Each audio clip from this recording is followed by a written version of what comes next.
We all know FIFA will do anything for money. The new Club World Cup, European games in America, none of that is surprising. But rigging World Cup games? That sounds insane. Not even FIFA would stoop that low, right? Well, people thought so until the year 2002. Because that year, South Korea didn't just have an underdog run, they were at the center of one of the most controversial World Cup stories ever. So, did South Korea really cheat at the 2002 World Cup? The controversy actually began years before the tournament, during the host selection. Politics dominated the process. Japan and South Korea have a long history of tension, and South Korea only submitted a bid because Japan did. But then, FIFA came in and decided to force them to be co-hosts, something that has never happened before. The official explanation was that neither country was big enough to host alone, but this created obvious logistical problems. The two nations are separated by water, meaning fans and teams had to rely on flights or ferries just to move between venues. Another issue was Japan's automatic qualification, despite never having reached a World Cup before, which annoyed traditional football nations. Match times also clashed with European work and school hours, making the tournament harder to follow for its biggest long-term audience. So it led to some speculating that FIFA were selling out to the Asian market. There were even early proposals to host a few matches in North Korea, which were eventually dropped for obvious reasons. But now, the World Cup is gearing up to start, and people kinda got over the whole bidding situation.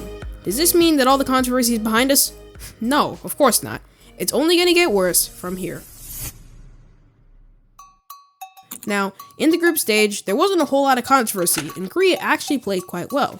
In their opening game against Poland, they won 2-0, and in their second game against the United States, they got a very decent 1-1 draw thanks to a late header from An Jung-hwan.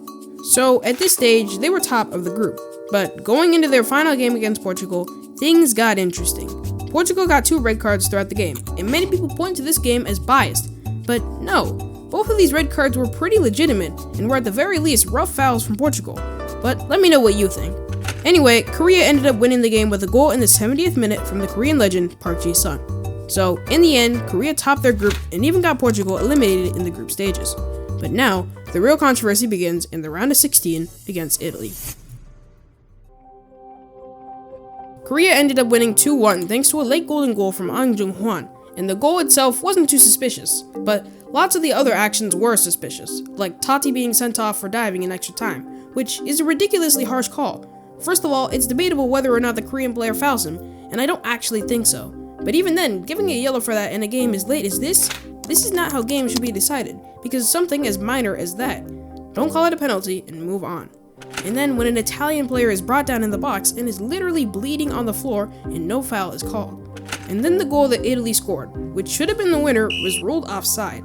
Now, this one is very close and the camera angle is suspiciously bad, but after analyzing it, I believe it to be just about onside. But to be fair, there is nuance to this whole game. Italian players made many rough challenges on South Korea, and overall the refereeing on both sides was terrible, but it was far more lenient to Korea.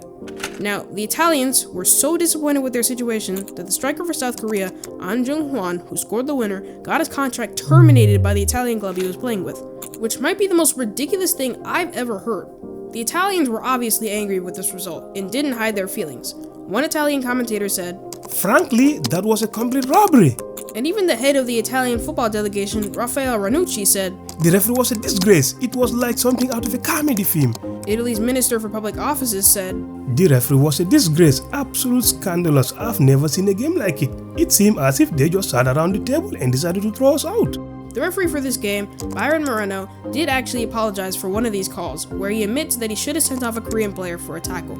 Later on, he was suspended when refereeing in his home country of Ecuador due to there being allegations of his corruption there as well, but I won't get into detail. Unrelated to this story, years later, Moreno would be caught trying to smuggle drugs into the United States, which is yikes. I'll let you draw your conclusions about him, but I only mention this because of the fact that this is a little shady. But whether the Italians liked it or not, South Korea is moving on to the quarterfinals against Spain, where the controversy continues.